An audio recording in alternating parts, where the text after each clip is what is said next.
बात कर रहे हैं बेटा हम केमिकल प्रॉपर्टीज की। अगर केमिकल प्रॉपर्टीज की बात करें, स्नेहा माइक बंद कर ले बेटा। स्नेहा, ठीक है। अब केमिकल प्रॉपर्टीज का मतलब क्या, केमिकल से रिएक्शन कराऊं इसकी? कराते हैं, चलो देखते हैं क्या क्या बन सकता है। मैं बात कर रहा हूं किससे? मैं बात कर रहा हूं सिद्धांत से। सिद्धांत, जरा इस ग्रुप को देख, कौन सा ग्रुप है? सारे बच्चे ध्यान दो, सिद्धांत बोलेगा। कौन सा ग्रुप है सिद्धांत? 15। इसके बारे में तो हमने बहुत बात कर ली, नीचे जाते वक्त ये होता है, नीचे जाते वक्त वो होता है, लेकिन अब मैं कह रहा हूं ये केमिकल रिएक्शन किसके साथ करता है? जब भी कोई आपसे पूछे केमिकल प्रॉपर्टीज, तो कुछ चीजों के साथ रिएक्शन करा के हम देखते हो क्या क्या करता है। उनमें से पहली चीज आती है हाइड्राइड। क्या लिखा है बेटा मैंने?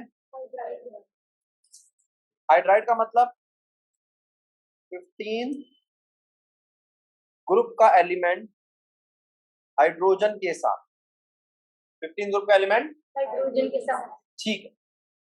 क्या लगता है आपको 15 ग्रुप का एलिमेंट कैसा है? तो हमने कहा भैया वो ऐसा है, नाइट्रोजन है, फास्फोरस है, आर्सेनिक है, ये सब के सब हाइड्रोजन जो बहुत कमजोर है उससे इलेक्ट्रॉन छीन सकते हैं। क्या कर सकते हैं? छीन सकते हैं। तो कैसी ऑक्सीडेशन स्टेट दिखाएंगे ये सब के सब? हाइड्रोजन के साथ। तो मुझे तो लग रहा है ये -3 ऑक्सीडेशन स्टेट दिखाएंगे। क्या सिद्धांत ये बात ठीक है? अब सिद्धांत ने कहा भैया आप कैसे कह सकते हो 3 ही दिखाएंगे? ये दिखाते ही है -3, +3 या +5। 5 दिखाने में इनको दिक्कत आएगी। 5 हाइड्रोजन से इलेक्ट्रॉन छीन ले, इतने भी ताकतवर नहीं है। नाइट्रोजन था इतना ताकतवर, लेकिन इसको डी नहीं है। समझ रहे हो? जैसे मैंने आपसे कहा कि भैया नाइट्रोजन ना 3 हाइड्रोजन से कहेगा अपना अपना इलेक्ट्रॉन मुझे दे दो। वैसे देंगे नहीं, शेयर ही करेंगे, लेकिन ज्यादातर पोलैरिटी नाइट्रोजन की तरफ होगी। क्या नाइट्रोजन 5 ले सकता है? क्या नाइट्रोजन के बस की है कि वो 5 इलेक्ट्रॉन ले ले? एलिशा, नाइट्रोजन पेंटाहाइड्राइड नहीं बनाता, क्यों? NH3 तो बनाता है, NH5 नहीं बनाता। एलिशा बता सकती है बेटा क्यों? सर डी ग्रुप ही नहीं। एलिशा आज क्लास में नहीं है क्या बेटा? Yes sir. बता बेटा क्यों नहीं बनाता ये? Sir due to absence of d orbital. Due to absence of d orbital, बिल्कुल ठीक बात है। ठीक है, तो इसका मतलब ये नहीं बना सकता। चलो फिर हमने पूछा भाई फॉस्फोरस बना लेगा, उसके पास तो डी है, लेकिन फॉस्फोरस कैसे बना लेगा? हाइड्रोजन कह रहा मैं दूंगा ही नहीं 5 इलेक्ट्रॉन। फॉस्फोरस उतना ज्यादा इलेक्ट्रोनेगेटिव नहीं है। तो जरा ध्यान दो सारे बच्चे, अगर मैं ये ग्रुप लिखता हूं तो डाउन द ग्रुप इलेक्ट्रोनेगेटिविटी क्या होती है राघव? डिक्रीज।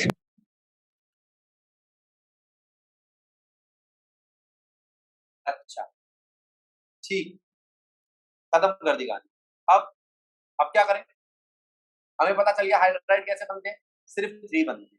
फिर अब आपने कहा कि भैया जो ये बनते हैं इसको क्या बोलोगे? ये रहा वो एलिमेंट जिसके पास 5 इलेक्ट्रॉन। कितने इलेक्ट्रॉन है? 3 तो उसने हाइड्रोजन के साथ बांट लिए।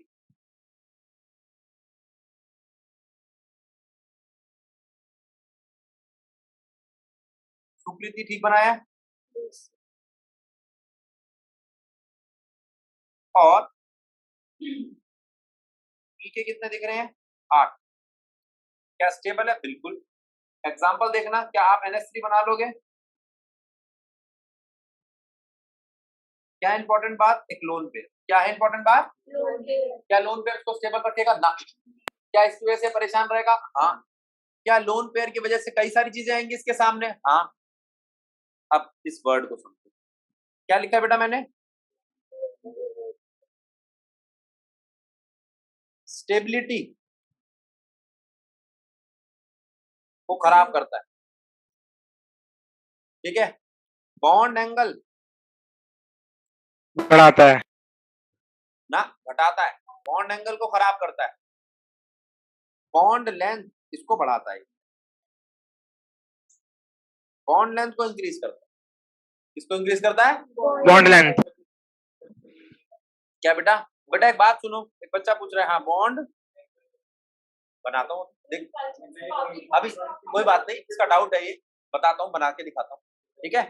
तो लोन पेयर से स्टेबिलिटी पे फर्क पड़ा। अब एक और चीज देखो, बॉन्ड डिसोसिएशन एंथैल्पी, वर्ड देख रहे हो मैं क्या क्या लिख रहा हूँ? बॉन्ड तोड़ने में मदद करता है, अरे वो तो है ही, ये तो फायदा पहुंचाता है। बॉन्ड डिसोसिएशन एंथैल्पी कम कर देता है, बॉन्ड तोड़ने में मदद करता है, कमजोर कर देता है। क्या कर देता है बच्चों?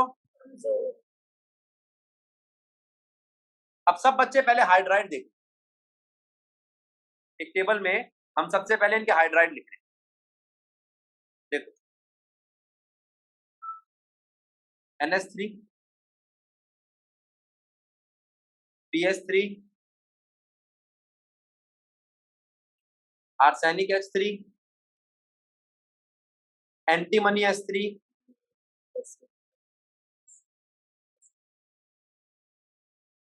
अब अगर मैं आपसे पूछूं डाउन द ग्रुप क्या हुआ, तो सबसे पहले बोलना सेंट्रल मेटल एटम का साइज बढ़ा। क्या? सेंट्रल मेटल, ये है वो सेंट्रल मेटल एटम, ठीक, नाइट्रोजन। फिर अगर सेंट्रल मेटल एटम का साइज बढ़ा, hello,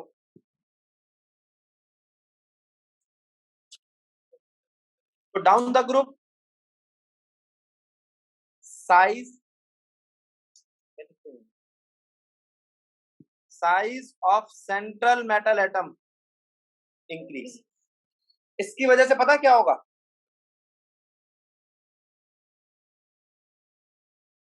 bond length increase. Bond length increase होने से क्या होगा?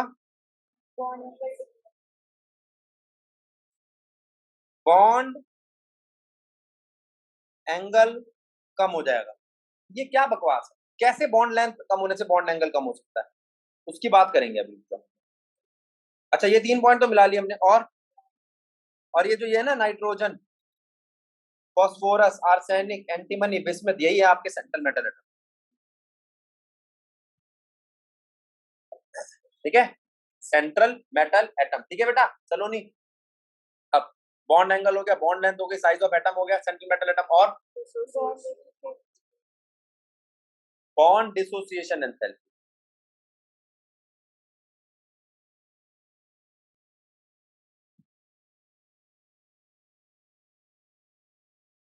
नीचे जाते हुए बॉन्ड के डिसोसिएट होने की एंथैल्पी कम हो जाती है, आसानी से टूट जाती है। जितनी बॉन्ड लेंथ बढ़ेगी उतना आसानी से बॉन्ड टूटेगा, उतना बॉन्ड एंगल भी कम हो जाएगा। अच्छा, नीचे जाते हुए लोन पेयर की रिपल्शन भी कम हो जाती है,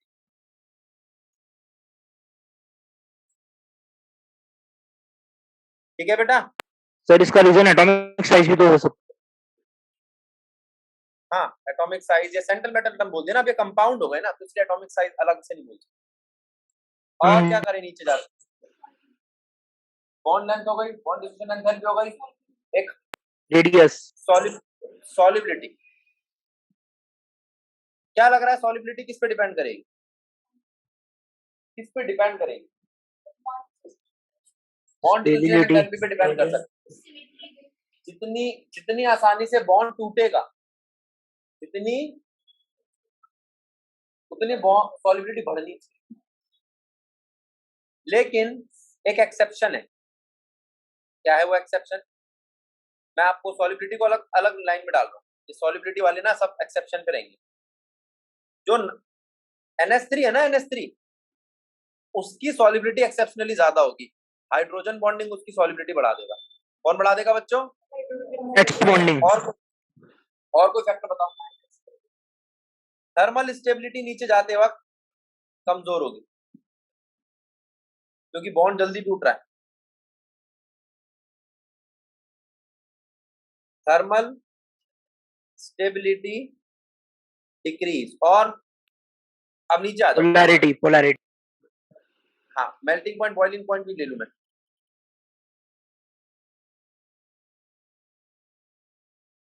मेल्टिंग पॉइंट, बॉइलिंग पॉइंट साथ साथ चलते, नीचे जाते वक्त इंक्रीज करते हैं, क्योंकि नीचे जाते वक्त मॉलिक्यूलर मास इंक्रीज करता है। क्या इंक्रीज करता है? मॉलिक्यूलर तो मास। वजह से इंक्रीज करती है, ठीक है। अब सॉलिबिलिटी हो गई, मेल्टिंग पॉइंट, बॉइलिंग पॉइंट हो गया। अब आता है बेसिक कैरेक्टर, ये बड़ा इंपॉर्टेंट। यहाँ पर आप एक बात को समझो, जैसे जैसे नीचे जाते जाओगे हाइड्रोजन छोड़ना हो जाएगा आसान, एसिडिक कैरेक्टर बढ़ जाएगा, तो बेसिक कैरेक्टर। दूसरा, अगर मैं आपसे पूछूं नाइट्रोजन छोटा है, हाँ, उसके पास एक लोन पेयर है, बेसिक कैरेक्टर का कारण है lone pair. Down the group lone pair की इंटेंसिटी वीक हो जाएगी। अगर मैं आपसे पूछूं ना NH3, तो आप कहोगे छोटा सा है, लोन पेयर है। PH3 थोड़ा बड़ा है, लोन पेयर है। आर्सेनिक H3 थोड़ा और बड़ा है, लेकिन लोन पेयर तो एक ही है। अब मेरी बात सुनो और समझो सारे बच्चे, यह है आपका नाइट्रोजन, यह है आपका फॉस्फोरस, यह है आपका आर्सेनिक, और इन सबके पास एक एक ही लोन पेयर है। क्या है बेटा? एक ही लोन पेयर। तो लोन पेयर का असर कम होता जा रहा है साइज बड़े होने की वजह से। हाँ जी सर, डिस्टेंस बढ़ रही होगी। तो down the group lone pair intensity decreases, which will further decrease basic character। अब कोई क्या भैया मैं तो H से समझा दूंगा, नीचे आते हुए H आसानी से छूट रहा था, एसिडिक कैरेक्टर। एसिडिक कैरेक्टर की बात HN से समझाई जाती है, बेसिक कैरेक्टर की बात लोन पेयर से ही समझाई जाएगी। ये तो रीजन गलत कर देते हैं, ठीक, जबकि मतलब दोनों का एक। अच्छा, अब और कोई चीज बच्ची, रिड्यूसिंग कैरेक्टर क्या होता है? रिड्यूसिंग कैरेक्टर को बताएगा?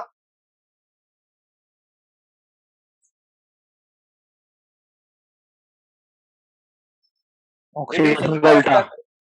रिड्यूसिंग कैरेक्टर थोड़ा ढंग से समझो। कोई एलिमेंट है, अगर वो सॉलिड है तो वो पहले गैस बने, गैस है, फिर वो अपना इलेक्ट्रॉन छोड़े, तब जाके रिड्यूसिंग कैरेक्टर लगेगा। पहली बात, ये नॉन मेटल्स हैं, ये रिड्यूस नहीं होते, ये तो लेते हैं, ये देते नहीं है। तो down the group reducing character क्या होगा? इंक्रीज, क्योंकि नीचे जाते वक्त मेटेलिक कैरेक्टर इंक्रीज हो रहा है। बात समझ में आई? हाँ जी सर। क्या रिलेट कर पा रहे हो? हाँ जी सर, कर पा रहे हैं। तीनों प्रॉपर्टीज के अंदर सबसे पहले यहां लिख लो बड़ा बड़ा,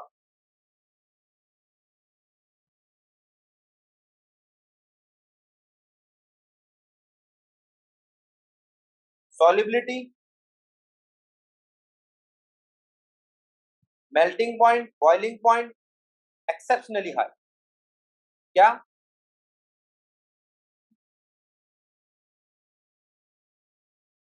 stability, exceptionally high solubility, melting point, boiling point for NH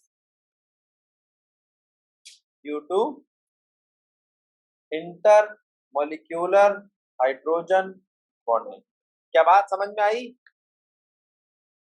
बोलो बच्चों।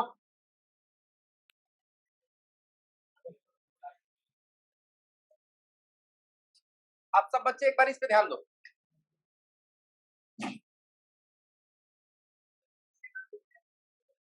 बेटा दोनों में फर्क देखो, यह है नाइट्रोजन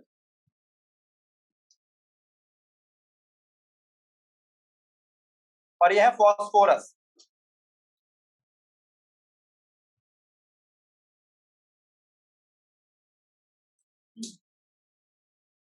सार्थक अग्रवाल, देख किस किस चीज में फर्क आया है?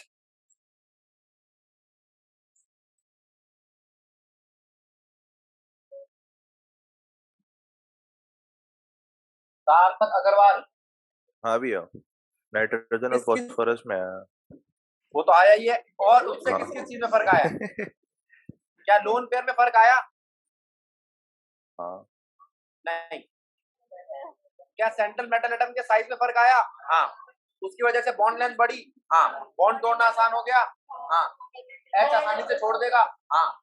लेकिन अगर आपसे पूछूं मैं कि यहाँ पर इलेक्ट्रॉन की डेंसिटी कैसी है, लोन पेयर की डेंसिटी, बेटा बोर्ड पे देख, बोर्ड पे लोन पेयर की डेंसिटी कैसी है, तो NH3 में लोन पेयर की डेंसिटी कम है और PH3 में लोन पेयर की डेंसिटी, इस वजह से लोन पेयर, सॉरी, NH3 में लोन पेयर की डेंसिटी ज्यादा है और PH3 में कम है। अगर लोन पेयर की डेंसिटी कम हो तो बेसिक कैरेक्टर कम हो जाता है। अब जरा इधर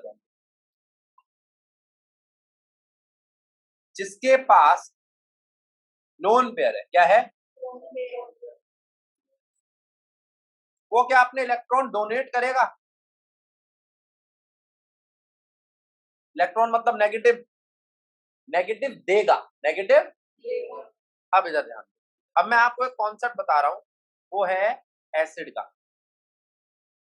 जो पॉजिटिव ले, क्या ले, जो पॉजिटिव ले, पॉजिटिव, जो H+ आयन ले वो एसिड, जो पॉजिटिव ले वो एसिड, जो नेगेटिव दे, सॉरी उल्टा बोल दिया, ये सारी एसिड नहीं, बेस है सारी, करेक्ट। अब ठीक, जो H+ आयन ले, क्या H+ आयन लेने वाला बेस होता है? हाँ। दूसरा, नेगेटिव दे और OH आयन दे, चेक करना, जो अपना OH आयन दे देगा वो बेसिक होता है। अर्हेनियस ने कहा था जो अपना नेगेटिव दे देगा, नेगेटिव भी तो है OH आयन, तो OH आयन दे या नेगेटिव दे, दोनों एक ही चीज है। पॉजिटिव ले या H+ आयन ले। अब आप NH3 H+ आयन थोड़ी लेता है, नहीं लेता तो NH4 कौन बनता है? ये किसी का H+ लेकर NH4+ बन जाता है, आना बोलो। और ये आयन क्यों बना? क्योंकि इसके पास एक भी लोन पेयर नहीं है, जो लोन पेयर था वो काम पे लग गया, जो लोन पेयर था वो काम पे लग गया। इसलिए अमोनिया HCl के साथ रिएक्शन करके अमोनियम का क्लोराइड बना लेता है। क्या बना लेता है? Ammonium chloride. तो बेटा ऐसे ही जरा नीचे देखना, एसिड कौन होगा? जो नेगेटिव ले, H+ आयन दे, नेगेटिव ले, OH- आयन ले। आवाज बंद कर, आवाज आवाज, रिकॉर्डिंग चल रही होती है। जो पॉजिटिव ले, जो OH आयन दे, ठीक, ये चार बातें समझ में आई। तो इस हिसाब से जिसके पास लोन पेयर होगा वो अपना नेगेटिव देगा, और जो नेगेटिव देगा वो कैसा होगा? बेसिक। लेकिन नीचे जाते वक्त नेगेटिव देने की टेंडेंसी कमजोर हो जाएगी, क्यों? साइज बड़ा हो जाएगा, तो वो अपना नेगेटिव नहीं देगा।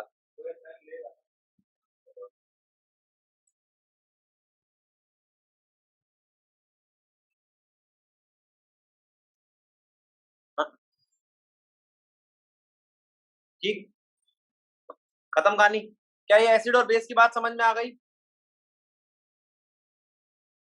बोलो बच्चों।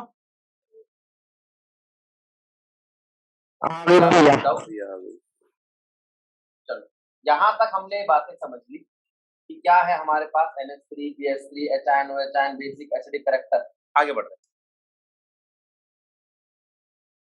अब इधर आ जाओ। जितने भी हाइड्राइड है, सारे बच्चे ध्यान देंगे, जितने भी हाइड्राइड है उनका down the group molecular mass बढ़ रहा है, इस वजह से मेल्टिंग और बॉइलिंग पॉइंट बढ़ना चाहिए। लेकिन NH3 का एक्सेप्शनली ज्यादा है, क्यों? कोई बताएगा?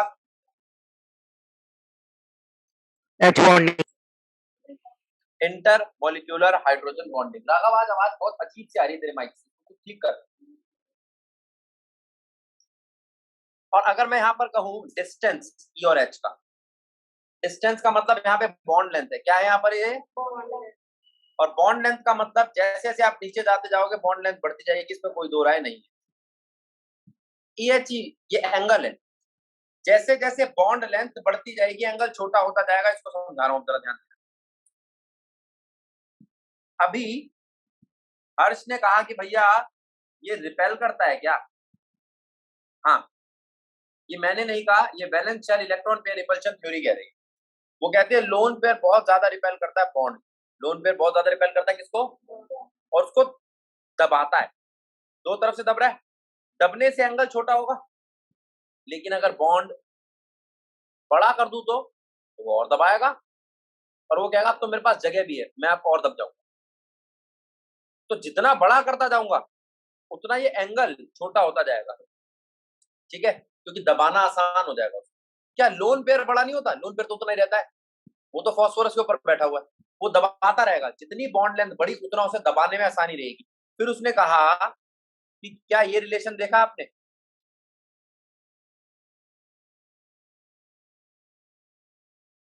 ये रेडियस कौन है, ये रेडियस ही तो है बॉन्ड लेंथ। तो बॉन्ड लेंथ अगर बड़ी तो रेडियस बड़ी, एटॉमिक रेडियस, एटॉमिक रेडियस बड़ी तो, और आर का अगर उतनी रहे तो क्या एंगल का छोटा होना बनता है? अगर रेडियस बड़ी तो एंगल डिक्रीज। बस ये रिलेशन आ गया, ठीक है। वैसे आपको इससे नहीं समझाना, मैथ से नहीं समझाना, आपको बोलना है जैसे जैसे सेंट्रल मेटल एटम का साइज बढ़ता है वैसे वैसे लोन पेयर की रिपल्शन की वजह से बॉन्ड लेंथ बढ़ती है, बॉन्ड लेंथ बढ़ने से एंगल छोटा होता है, ठीक बात। अच्छा, ये क्या है, डिसोसिएशन एंथैल्पी, मैंने आपको बता दिया उसमें फैक्टर्स। अब जितने फैक्टर इस पेज पे लिखे हैं उससे ज्यादा ही बता दिया मैंने तो आपको। अब आपको ये पूरा का पूरा हिस्सा रीड करके रखना है। हम अगले पॉइंट पे चलते हैं, नाम है रिएक्टिविटी टुवर्ड्स ऑक्सीजन। ऑक्सीजन आ गई तो सबसे पहले इंटरमोलिकुलर हाइड्रोजन बॉन्डिंग गई, अब वो नहीं आई, वो सिर्फ NH3 के लिए थी। किसके लिए थी? ऑक्सीजन आ गई तो ऑक्सीजन तो फिर रिएक्शन भी ज्यादा करेगा क्योंकि कुछ बहुत नेगेटिव है। देखो मेरा मोबाइल है तो कैसे बन सकता है ऐसा?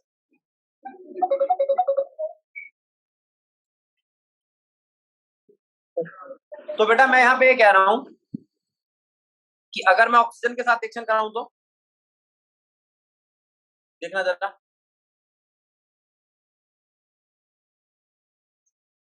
ग्रुप 15 का एलिमेंट है ई। क्या है ग्रुप 15 का एलिमेंट? अच्छा, इस ई एलिमेंट को ऑक्सीजन के साथ रिएक्शन करानी तो क्या मैं बना सकता हूं? ऑक्सीजन के ऊपर है -2 का चार्ज और इसके ऊपर +3 का चार्ज, या इसके ऊपर है +5 का चार्ज और ऑक्सीजन के ऊपर -3 का चार्ज। क्या ऑक्सीजन इसको +5 तक लेके जा सकता है? बिल्कुल आराम से ऑक्सीजन इसके 5 इलेक्ट्रॉन खोल सकता है, ठीक है। ऑक्सीजन तो इतना ताकतवर है कि नाइट्रोजन को भी खोल सकता है, जबकि नाइट्रोजन के पास d ऑर्बिटल, ठीक है। तो यहां पर जो मुझे मिले कंपाउंड, क्या आपने करा बेटा इस तरीके से E2O3 और E2O5? हेलो, हाँ हाँ, ना ना, साथ, हाँ साथ रहता। अब जरा ध्यान दे लो, आपके पास दो स्ट्रक्चर आ गए E2O3 और E2O5। E2O3 का मतलब क्या हुआ? E अगर अपने 5 इलेक्ट्रॉन के साथ ऑक्सीजन के साथ बैठना चाहे तो वो ऐसे बैठ सकता है,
भैया माइक ऑफ है।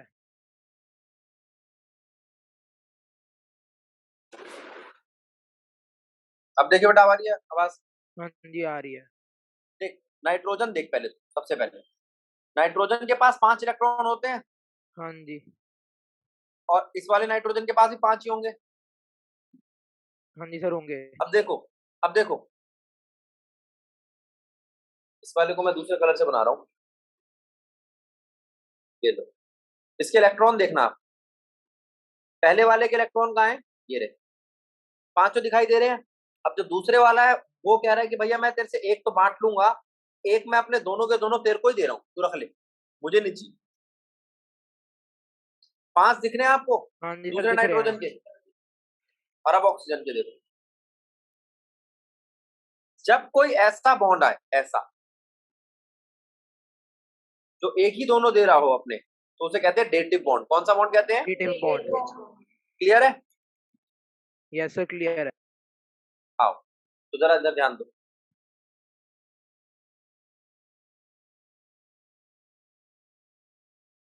N2O, nitrogen, nitrogen, oxygen. ऐसा हो सकता है कि इसके 1 2 3 4 5 इलेक्ट्रॉन, ठीक है, ये इसके 6 इलेक्ट्रॉन। ये वाले ने कहा कि भैया मैं अपने इस तरीके से 5 रखूंगा, कोई दिक्कत? तो हमने कहा नहीं भाई, रख ले जैसा तेरा मन करे। और ये स्ट्रक्चर कैसा दिखाई दिया हमें?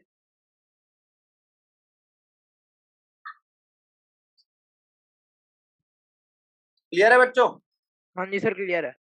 उसके लोन पेयर से ही मुझे पता चला था कि कहाँ कहाँ पर कौन कौन से इलेक्ट्रॉन शेयर हुए हैं। बीच वाले नाइट्रोजन का एक भी नहीं था। अगले में वो कहता है ट्रिपल बॉन्ड बना लेते हैं नाइट्रोजन के साथ। अब देखियो, नाइट्रोजन नाइट्रोजन क्या ट्रिपल बॉन्ड बना सकते हैं? हाँ जी सर बनाते हैं। और एक मिनट, ऑक्सीजन को अपना इसने पूरा का पूरा बॉन्ड दे दिया, क्या फिर से एक और डेटिव बॉन्ड आ गया? हाँ जी सर एक और डेटिव बॉन्ड है ऑक्सीजन और नाइट्रोजन के बीच। तो ये बन गया नाइट्रोजन ट्रिपल बॉन्ड, नाइट्रोजन, यहाँ डेटिव बॉन्ड। कौन बता रहा है? ये भी लोन पेयर बता रहे हैं, देख लो। ऑक्सीजन पे 3 लोन पेयर होंगे सर। हाँ, ऑक्सीजन पे 3 लोन पेयर है, दिख रहे हैं? हाँ जी सर दिख रहे हैं। कोई दिक्कत? ये समझ में नो आया सर सब बच्चों को? आ गया। अब NO, NO कैसे बनाएगा? NO के पास कितने इलेक्ट्रॉन है? जरा इधर आना। 5 और 6। 1 2 3 4 5, एक दे रखा है इसने अपना। और ऑक्सीजन को कहा कि भाई तू अपने इलेक्ट्रॉन ऐसे रख ले। तो ऑक्सीजन ने कहा मेरा तो पेट भरा ही नहीं, एक ये फालतू का मेरे पास तो ऐसा मॉलिक्यूल आ गया, मैं ऐसा मॉलिक्यूल बन गया हूं जिसके पास पेयर नहीं, एक इलेक्ट्रॉन है। ठीक है? Yes sir. अब जरा ध्यान, NO, नाइट्रोजन 1 2 3 4 5, और ऑक्सीजन 1 2 3 4 5 6। ये क्या है भाई? ये ये लोन पेयर नहीं है, ये लोन इलेक्ट्रॉन है। इसे कहते हैं ऑड नंबर वाले मॉलिक्यूल, बहुत अनस्टेबल है। अच्छा, तो इसका मतलब है अनस्टेबल है, बिल्कुल, खत्म कहानी।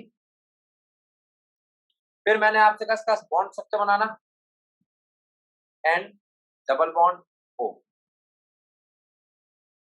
ठीक है? एक और स्ट्रक्चर दे, इसी का दूसरा स्ट्रक्चर ये वाला। अब नाइट्रोजन ने कहा मैं रख लेता हूं एक इलेक्ट्रॉन, तू डेटिव बना ले। 1 2 3 4 5, और ऑक्सीजन का पेट पूरा भर गया। ठीक है राघव? Yes sir. अब जरा बात को समझ, क्या N2O स्टेबल है? नहीं। क्या NO स्टेबल है? नहीं। तो इनकी स्टेबिलिटी का रीजन क्या? बने क्यों जब है ही नहीं स्टेबल? तो आप कहोगे भैया ये एक दूसरे में रेजोनेंस करते रहते हैं। क्या करते रहते हैं? रेजोनेंस। ये एक दूसरे में बदलते रहते हैं। क्या करते रहते हैं? बदलते रेजोनेंस। रहते हैं। ये इनकी कैनोनिकल फॉर्म है, ये ये इनकी कैनोनिकल फॉर्म है। और कैनोनिकल फॉर्म ये NO से एक बार यहां पर एक इलेक्ट्रॉन दिखाई देता है, एक बार यहां पर N पर, इसलिए वो एक बार N पर लोन पेयर, एक बार O पर लोन पेयर, ऐसे करते हैं। क्लियर? हाँ जी सर। पक्का? पक्का। अब अगला देखो, अगला है N2O3, जिसका भी मैंने एग्जांपल दिया था आपको। ये कैसे बनता है भाई?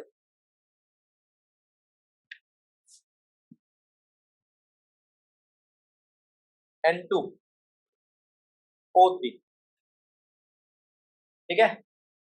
या तो मैं इसके साथ डबल बॉन्ड बना लूं, तो इसको डेटिव देना पड़ेगा। क्या बनाया इसने ऐसा? जी बनाया।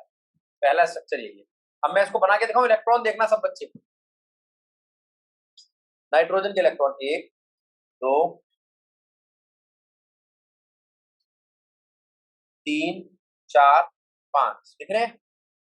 ऑक्सीजन के इलेक्ट्रॉन दिख रहे हैं। 1 2 3 4 5 6। इस वाले ऑक्सीजन के 1 2 3 4 5 6। अच्छा, अब इस वाले नाइट्रोजन के देखना, 1 2 3 4 5। और ऑक्सीजन के चेक करो, क्या दूसरे वाले नाइट्रोजन को उसने लोन पेयर दिया है? दिया है। दे रखा है ना बेटा? हाँ जी सर, दे रखा है। यहाँ पर ऑक्सीजन के 3 है, इसका मतलब ऑक्सीजन ने कुछ नहीं लिया, ये तो डेटिव है। कैसा है ये? आना बोलो, डेटिव है। सर अब इसके बाजू वाले स्ट्रक्चर पे आना जरा, क्या फर्क है इसमें और इसमें? इसमें यहाँ डेटिव था, यहाँ नॉर्मल था। अब इसमें यहाँ डेटिव है, यहाँ नॉर्मल है, क्या दिक्कत है? लेकिन ये रेजोनेंस तो करेगा ना, पोजीशन तो चेंज करी। N2O3, ठीक बात। एक बात। अब NO2 देखो, NO2 के अब तो काफी प्रैक्टिस हो गई, यही बना दूं। हाँ जी सर, यही बना दो। देखो, एक इलेक्ट्रॉन 2 3 4 5। तुम्हें कैसे पता चला? वहां पर उसने 2 दिए भैया, ऑक्सीजन से एक भी नहीं दिया ना। यही पता करना है, लोन पेयर से पता चलेगा। दूसरा, क्या डेटिव है? बिल्कुल है। अब इसकी पोजीशन बदल दूं, हाँ रेजोनेंस हो जाएगा। कौन है ये? NO2। NO2 का डाइमर बना दो, N2O4 फ्री में मिल जाएगा। NO2 देखो, क्या ये NO2 है? ये वाला भी NO2 है। Yes sir. दोनों ने काम अपना अपना इलेक्ट्रॉन फालतू वाला बांट ले, बन गया N2O4। आना बोलो, हाँ जी सर। क्लियर? क्लियर है सर। N2O4 के बाद पहले N2O4 और NO को देख लो। क्या ऐसा लग रहा है आपको कि ये आधा आधा N2O4 NO2 ही है? समझ रहे हो? गंगाधरी शक्तिमान है, पता है तेरे को?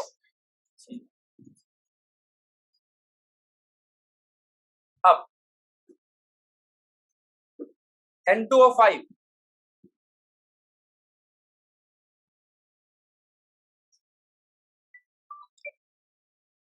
N2O5 की बात करते हैं।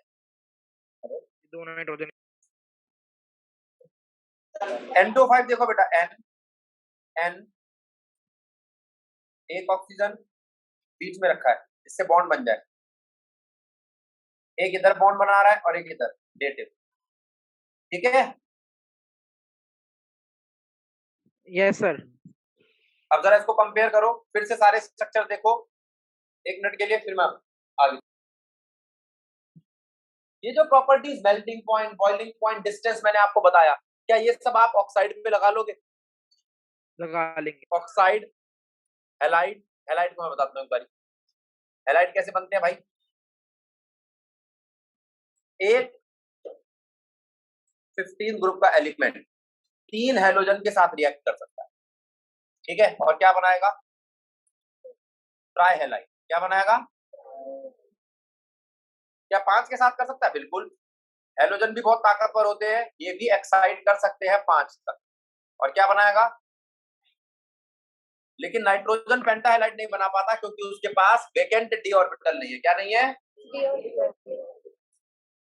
ठीक है। हाँ जी अच्छा, सर। अब जरा एक बार इनके स्ट्रक्चर को देखो। क्या कुछ अलग बात है या वैसा ही है? वैसा ही है। लेकिन अगर मैं 5 की बात करूं तो E5 की, EX5 की,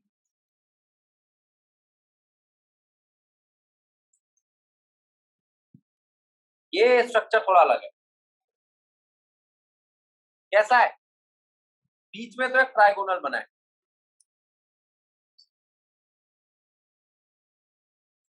और ऊपर और नीचे बायपिरामिडल, तो उसको कहते हैं हम ट्राइगोनल बायपिरामिडल। क्या कहते हैं? Trigonal bipyramidal. ठीक बात।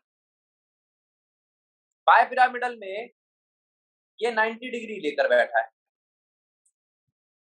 नीचे वाला भी 90 डिग्री लेकर बैठा है, लेकिन इनके 120 है, 120 और नीचे ऊपर वालों के 90। आना बोलो, क्लियर है यस सर अभी बच्चों? तो जिसका एंगल छोटा है ना उसकी बॉन्ड लेंथ बड़ी होगी, जिसका एंगल छोटा है उसकी बॉन्ड लेंथ बड़ी होगी। किसका एंगल छोटा है? एक्सियल पोजीशन का, तो एक्सियल पोजीशन की बॉन्ड लेंथ बड़ी होगी। किसका एंगल बड़ा है? इक्वेटोरियल पोजीशन का, तो इक्वेटोरियल पोजीशन की बॉन्ड लेंथ छोटी होगी। जिसका एंगल बड़ा है उसकी बॉन्ड लेंथ छोटी होगी। एक्सियल पोजीशन जो है जिसकी बॉन्ड लेंथ बड़ी है ना वो जल्दी टूट जाता है, जल्दी। अच्छा, तो मैंने कहा भैया बनाता कौन है ये जब उसको टूटना ही है? तो ये PCl5 बनाता है। किस फॉर्म में? गैस की फॉर्म में तो फिर भी दूर दूर रहते हैं, चलो रह सकते हैं, जिंदा रह सकते हैं। सॉलिड की फॉर्म में PCl4 और PCl6 की फॉर्म में टूट जाता है। PCl4 और PCl6 ये नेगेटिव रहता है, ये पॉजिटिव हो जाता है। क्या ये दोनों स्टेबल है? ये टेट्राहेड्रल है, सारे के सारे एक जैसे एंगल। ये ऑक्टाहेड्रल है, छोटे हैं लेकिन सारे के सारे एक जैसे एंगल। बात समझ में आई बेटा? क्यों PCl5 जब सॉलिड में या लिक्विड स्टेट में आता है, नजदीक आता है, तो रिपल्शन बढ़ने की वजह से ऑक्टाहेड्रल और टेट्राहेड्रल क्यों बन जाता है? क्योंकि PCl5 अच्छी ज्योमेट्री नहीं थी। ट्राइगोनल बायपिरामिडल में दो पर इतना दबाव पड़ रहा था जो छोटे एंगल थे कि उनकी बॉन्ड लेंथ बड़ी होने की वजह से वो टूट जाते। कहाँ लिखा है ऐसा?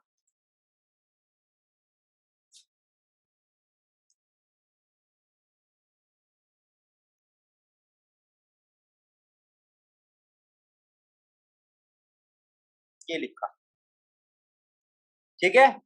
स्ट्रक्चर के बारे में बात कर ली, आना बोलो बच्चों, ठीक है। Yes sir. अब ऑक्साइड हैलाइड के बारे में आपको प्रॉपर्टीज पता करके रखनी है नेक्स्ट क्लास तक। मैं कुछ चीजें बता देता हूँ जो जो आपको पढ़नी है।